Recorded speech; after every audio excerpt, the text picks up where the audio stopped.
Assalamualaikum warahmatullahi wabarakatuh. Sebelumnya, perkenalkan nama saya Sagita Putriani, kelas RA1 Manajemen, NIM 220210, Fakultas Ekonomi dan Bisnis, Universitas Primagraha. Video ini dibuat dan diposting untuk memenuhi syarat penilaian ujian akhir semester mata kuliah Teori Ekonomi dengan dosen pengampu Bapak Muhammad Teguh Setiadi, SEMM, CTMP, CMC, CPGAM, CPLM, CIB. Semoga video ini bisa bermanfaat bagi yang menonton. Selamat menyaksikan.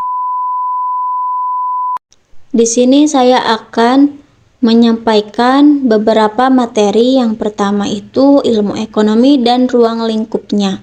Yang kedua, perkembangan teori ekonomi. Yang ketiga, elastisitas permintaan dan penawaran. Yang keempat, teori perilaku konsumen. Yang kelima, teori biaya dan penerimaan. Yang keenam, teori produksi dan kegiatan perusahaan. Yang ketujuh, struktur pasar. Yang kedelapan, pendapatan nasional. Yang kesembilan, persaingan monopolitis. Yang kesepuluh, pasar bebas dan kebijakan pemerintah. Yang kesebelas, kebijakan fiskal dan moneter. Dan yang terakhir, perekonomian terbuka. Materi yang pertama itu tentang ilmu ekonomi dan ruang lingkupnya. Prof. F.A. Samuelson menyatakan ilmu ekonomi adalah suatu studi bagaimana orang-orang dan masyarakat membuat pilihan dengan atau tanpa penggunaan uang, dengan menggunakan sumber daya yang terbatas, tetapi dapat dipergunakan dalam berbagai cara untuk menghasilkan berbagai jenis barang dan jasa, dan mendistribusikannya untuk keperluan konsumsi sekarang dan di masa datang kepada berbagai orang dan golongan masyarakat. Ilmu ekonomi merupakan studi tentang bagaimana masyarakat mengelola sumber daya yang terbatas untuk memenuhi kebutuhan dan keinginan mereka. Ruang lingkup ilmu ekonomi mencakup analisis perilaku konsumen, produksi, distribusi, serta peran pemerintah dalam mengatur ekonomi. Materi ini menyoroti pentingnya ilmu ekonomi dalam pemahaman dan pengambilan keputusan dalam konteks ekonomi global yang kompleks. Materi kedua membahas tentang perkembangan teori ekonomi. Perkembangan ekonomi adalah proses perkembangan berupa kenaikan dalam jangka panjang dari satu negara misalnya atau perusahaan misalnya untuk menyediakan banyak barang yang mendukung perkembangan ekonomi yang disesuaikan dengan tingkat kebutuhan. Yang pertama, teori klasik merupakan teori yang dikemukakan oleh tokoh-tokoh ahli ekonomi kaum klasik yaitu Adam Smith dan David Ricardo.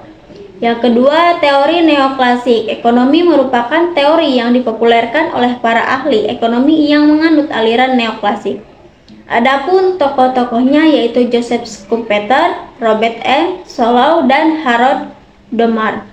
3. Teori historis. Menurut teori yang dikemukakan oleh Friedrich List, pertumbuhan ekonomi suatu negara dapat dilihat dari teknik produksinya sebagai sumber penghidupan. Materi ketiga membahas tentang elastisitas permintaan dan penawaran.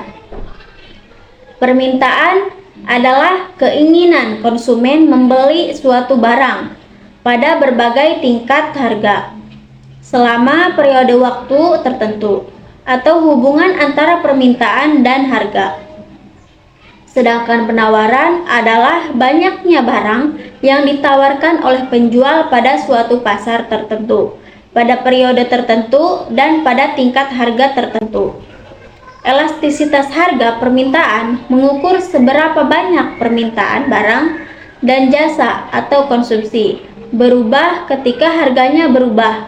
Elastisitas permintaan ditunjukkan dalam bentuk persentase perubahan atas kualitas yang diminta sebagai akibat dari 1% perubahan harga. Elastisitas harga penawaran mengukur seberapa banyak penawaran barang dan jasa berubah ketika harganya berubah.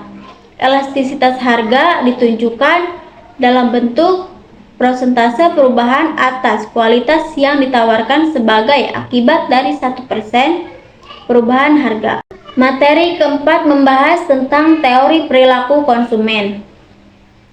Perilaku konsumen adalah studi proses yang terlibat ketika individu atau kelompok memilih, membeli, menggunakan atau mengatur produk, jasa, ide, atau pengalaman untuk memuaskan kebutuhan dan keinginan konsumen. Bahwa teori perilaku konsumen berkaitan dengan cara individu dan rumah tangga membuat keputusan konsumsi yang dipengaruhi oleh faktor budaya, sosial, dan pribadi. Materi kelima membahas tentang teori biaya dan penerimaan. Teori biaya dan penerimaan merupakan konsep-konsep dasar dalam ekonomi mikro yang sangat relevan dalam konteks pengelolaan bisnis. Teori biaya membahas elemen-elemen seperti biaya tetap, biaya variabel, biaya total, biaya rata-rata, dan biaya marginal, yang semuanya memberikan wawasan tentang aspek keuangan produksi dan operasional suatu entitas. Di sisi lain, teori penerimaan membahas konsep-konsep seperti total penerimaan, average revenue, dan marginal revenue, yang memberikan pemahaman tentang cara produsen menerima dan merespon informasi harga dan penerimaan. 2 hours later. Materi keenam membahas tentang teori produksi dan kegiatan perusahaan. Yang dimaksud dengan produksi atau memproduksi adalah suatu usaha atau kegiatan untuk menambah kegunaan atau nilai guna suatu barang. Kegunaan suatu barang akan bertambah bila memberikan manfaat baru atau lebih dari bentuk semula. Untuk memproduksi dibutuhkan faktor produksi. Dalam ilmu ekonomi, faktor produksi tersebut adalah manusia atau tenaga kerja sama dengan TK, modal atau uang atau modal seperti mesin sama dengan M, SDA, tanah sama dengan T, dan skill teknologi sama dengan S. Hubungan antara faktor-faktor produksi dan tingkat produksi yang diciptakan disebut fungsi produksi. Di dalam teori ekonomi, faktor tersebut dibagi menjadi 4 golongan, yaitu tenaga kerja yang dipandang sebagai faktor yang berubah-ubah jumlahnya, dan tanah, modal, serta keahlian usahawan sebagai faktor yang tetap jumlahnya.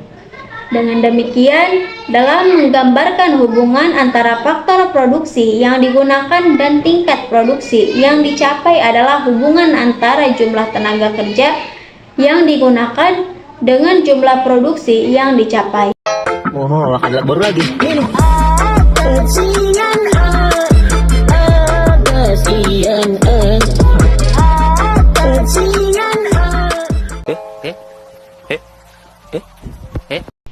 Lanjut. Aku sayang padamu, aku cinta padamu. Materi ketujuh membahas tentang struktur pasar. Pasar merupakan elemen ekonomi yang dapat mewujudkan kemaslahatan dan kesejahteraan hidup manusia. Pasar dalam realitas bisnis sebagai mekanisme yang dapat mempertemukan penjual dan pembeli untuk melakukan transaksi atau barang dan jasa, baik dalam bentuk produksi maupun penentuan harga. Struktur pasar adalah keadaan pasar yang memberikan petunjuk tentang aspek-aspek yang memiliki pengaruh penting terhadap perilaku usaha dan kinerja pasar, antara lain jumlah penjual dan pembeli, hambatan masuk dana keluar pasar, keragaman produk, sistem distribusi, dan penguasaan pasar. Materi ke-8 membahas pendapatan nasional.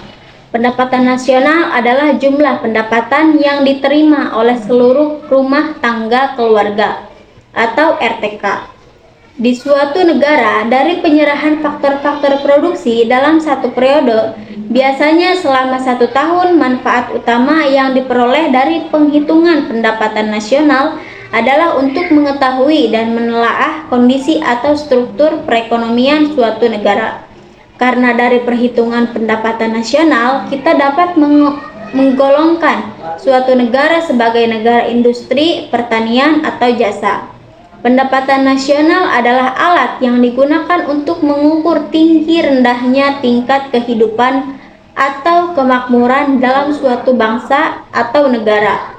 Secara kuantitatif, tingkat kehidupan dan kemajuan suatu negara itu ditentukan oleh perbandingan antara jumlah pendapatan nasional dengan jumlah penduduk dalam suatu negara. Materi ke-9 membahas tentang pasar persaingan monopolitis. Pasar persaingan monopolitis merupakan fenomena kompleks yang berkembang dari sejumlah latar belakang dan dinamika ekonomi. Faktor-faktor ini ketika bersatu menciptakan kondisi di mana satu entitas memiliki kontrol penuh atas suatu pasar atau industri tertentu. Salah satu latar belakang utama adalah hambatan masuk yang tinggi, misalnya biaya produksi yang besar atau kekayaan sumber daya yang terbatas dapat membuat sulit bagi pesaing baru untuk memasuki pasar, memberikan keunggulan kepada perusahaan yang sudah mapan, bahwa pasar ini cenderung menghasilkan harga yang lebih tinggi dibandingkan dengan pasar pesaing sempurna. Karena produsen memiliki sedikit kepekaan terhadap persaingan harga. Selain itu, adanya perbedaan produk antar produsen dapat menciptakan loyalitas pelanggan, tetapi juga dapat menghambat efisiensi pasar secara keseluruhan. Materi ke-10 membahas tentang pasar bebas dan kebijakan pemerintah.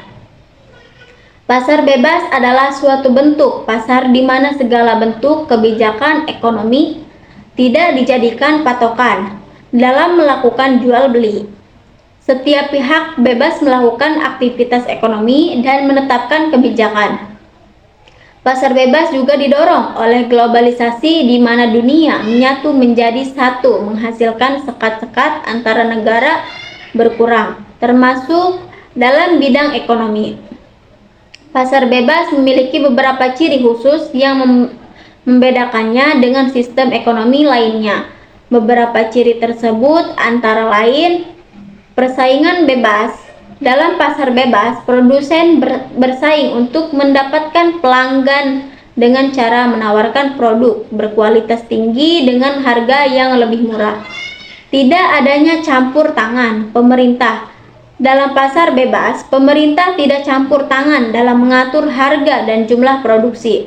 Pemerintah hanya berperan sebagai mengatur untuk memastikan adanya aturan main yang sehat dan menjaga persaingan yang seimbang.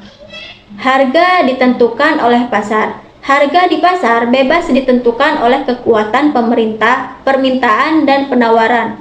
Jika permintaan lebih besar daripada penawaran, harga akan naik, begitu juga sebaliknya. Materi ke-11 membahas tentang kebijakan fiskal dan kebijakan moneter. Kedua kebijakan ini memiliki peran penting dalam mengatur perekonomian suatu negara.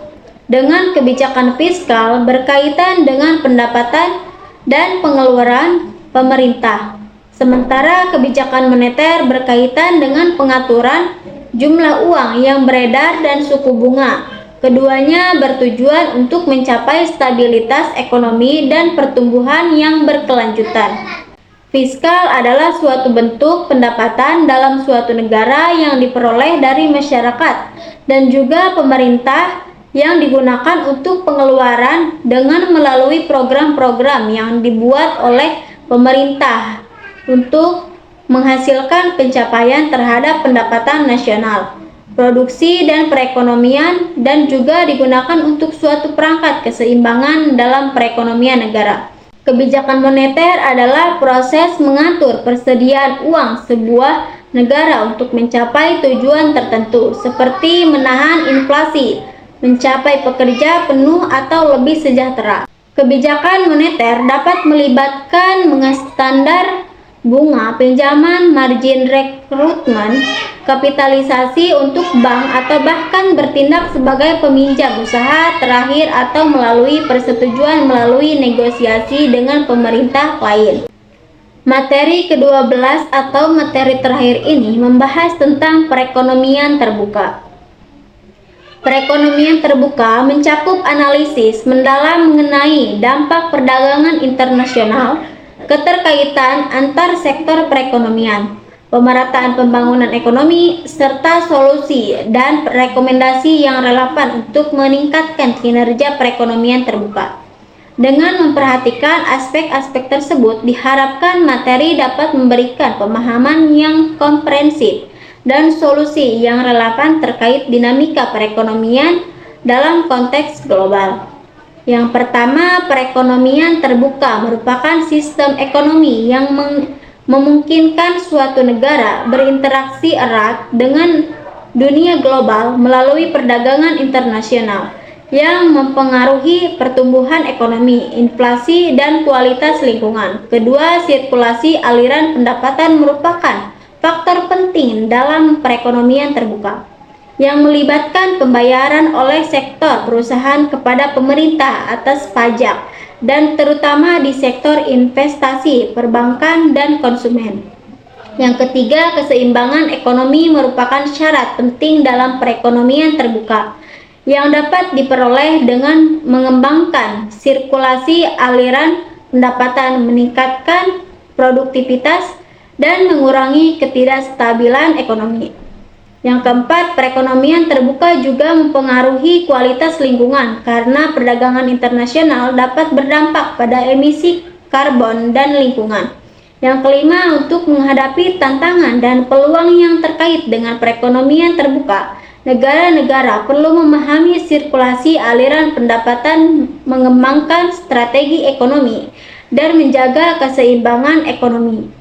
Mungkin hanya itu yang bisa saya sampaikan, kurang dan lebihnya mohon maaf. Wabillahi taufiq wal hidayah. Assalamualaikum warahmatullahi wabarakatuh.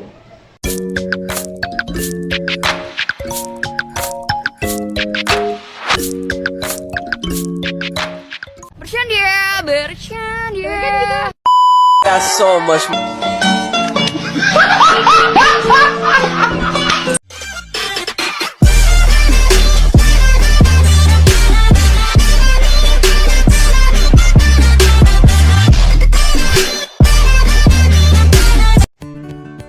Assalamualaikum warahmatullahi wabarakatuh. Halo Sobat Prima, perkenalkan nama saya Sagita Putriani, NIM 220210, kelas RA1 Manajemen semester 3. Sebelumnya, marilah kita panjatkan puji syukur kepada Allah Subhanahu wa taala yang telah memberikan nikmat sehatnya kepada kita. Baiklah, saya di sini akan menyampaikan materi teori ekonomi dari kelompok 1 sampai kelompok 6. Video ini dibuat untuk memenuhi tugas UTS atau kuliah teori ekonomi yang diampu oleh Bapak Sangat Gedung SEMM, CTMP, CMC, CPDAN, CPLN, CIB. Materi yang pertama yaitu teori ekonomi dan ruang lingkupnya.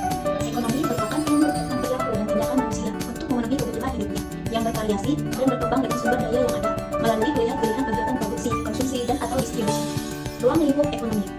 Ilmu ekonomi memiliki ruang lingkup mikro dan makro sehingga mudah untuk dipelajari. Keduanya memberikan batasan dan asumsi yang jelas.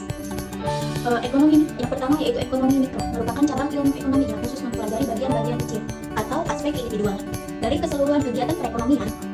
Dan yang kedua, ekonomi makro.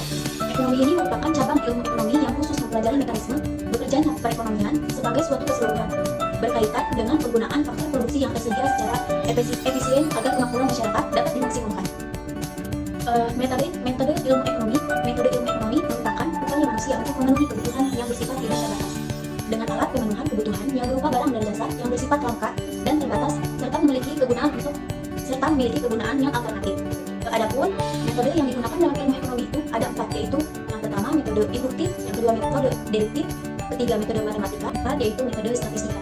Nah, untuk metode induktif adalah metode di mana suatu keputusan dilakukan dengan mengumpulkan semua data, informasi yang ada dalam realita kehidupan.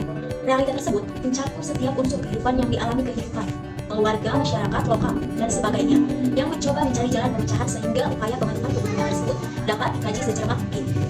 Yang selanjutnya, metode deduktif adalah metode ilmu ekonomi yang bekerja atas dasar hukum, ketentuan, atau prinsip umum yang sudah diuji kebenarannya. Dengan metode ini, ilmu ekonomi mencoba menetapkan cara pemecahan masalah sesuai dengan acuan, prinsip hukum, dan ketentuan yang ada dalam ilmu ekonomi. Selanjutnya, metode matematika adalah metode yang digunakan untuk memecahkan masalah-masalah ekonomi dengan cara pemecahan soal-soal secara matematis. Yang terakhir yaitu metode statistika adalah suatu metode pemecahan masalah ekonomi dengan cara pengumpulan, pengolahan, analisis, penafsiran, dan penyajian data dalam bentuk angka-angka secara statistik. Materi yang kedua yaitu perkembangan teori ekonomi. Aristoteles membedakan antara oikonomos dan ceramastiti. Menurutnya, oikonomos adalah memiliki peraturan rumah tangga dan ceramastiti adalah mempelajari peraturan terbuka. Perkembangan ekonomi di era digital, Indonesia merupakan salah satu negara yang memiliki berpotensi besar untuk perkembangan ekonomi digital Indonesia. Diperkirakan memiliki pasar perdagangan online sebesar 5 miliar untuk perdagangan online formal dan lebih dari 3 miliar untuk perdagangan online informal. Pemanfaat teori ekonomi: yang pertama, memahami prinsip-prinsip dasar. Yang kedua, memprediksi dan menjelaskan perilaku ekonomi. Yang ketiga, pengambilan keputusan yang efisien. Materi yang ketiga yaitu elastisitas permintaan dan penawaran. Elastisitas permintaan adalah suatu alat atau konsep yang digunakan untuk mengukur derajat kepekaan atau respon perubahan jumlah atau kualitas barang yang dibeli sebagai akibat perubahan faktor yang mempengaruhi. Yang pertama, elastisitas harga permintaan. Elastisitas ini adalah derajat kesepakatan atau respon jumlah permintaan akibat perubahan harga barang, atau dengan kata lain merupakan perbandingan daripada presentasi perubahan jumlah barang yang diminta dengan presentasi perubahan dengan harga di pasar. Yang kedua, elastisitas silang, koefisien yang menunjukkan sampai di mana besarnya perubahan permintaan terhadap suatu barang. Apabila terjadi perubahan terhadap harga barang lain dinamika, elastisitas permintaan silang atau dinamika elastisitas silang. Yang ketiga, elastisitas pendapatan, koefisien yang menunjukkan sampai di mana besarnya perubahan permintaan terhadap suatu barang sebagai akibat daripada perubahan pendapat. Pembelian dinamakan elastisitas penerimaan pendapat atau secara singkat elastisitas pendapatan. Elastisitas penawaran. Elastisitas penawaran ialah perbandingan antara seberapa besar perubahan jumlah barang yang ditawarkan sebagai akibat dari perubahan harga. Materi yang keempat yaitu teori perilaku konsumen. Menurut James F. Angel, perilaku konsumen didefinisikan tindak-tindakan individu secara langsung terlibat dalam usaha memperoleh dan menggunakan barang-barang jasa ekonomi, termasuk proses pengambilan keputusan yang mendahului dan menentukan tindakan-tindakan tersebut. Macam-macam teori perilaku konsumen. Yang pertama, teori ekonomi makro. Teori ini beranggapan bahwa setiap konsumen akan berusaha memperoleh kepuasan maksimal. Kedua, psikologis teori. Teori ini mendasarkan diri pada faktor-faktor psikologis individu yang dipengaruhi oleh kekuatan-kekuatan lingkungan.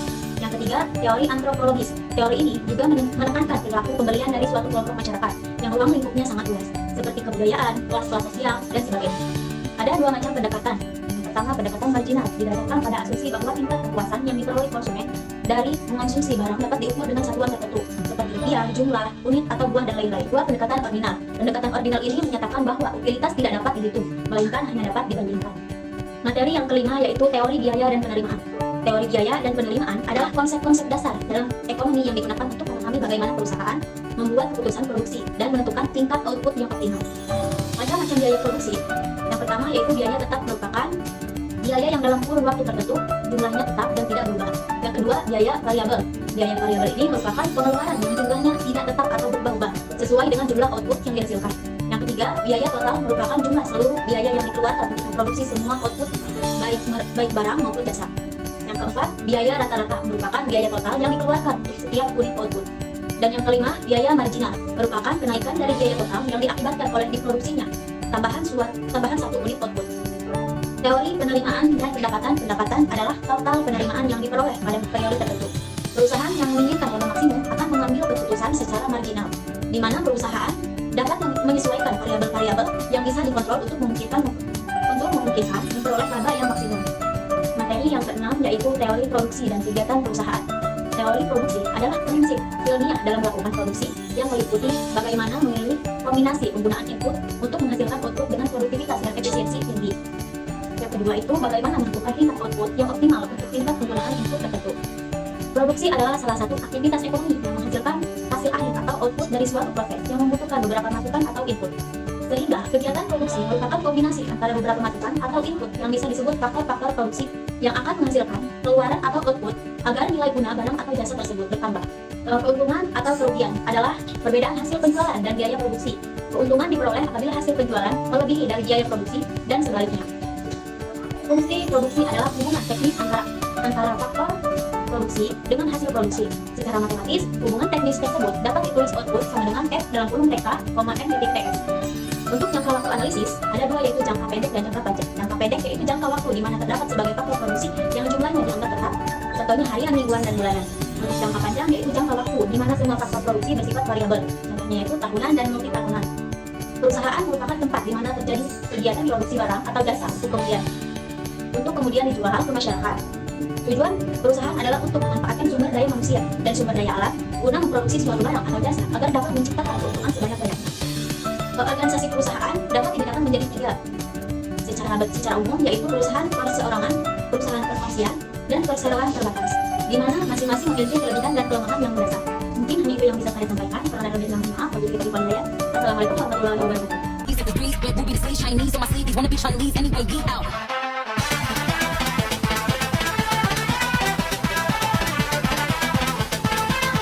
Nasi dibakar, bakar, nasi dibakar. Campur sate, tusuk sate.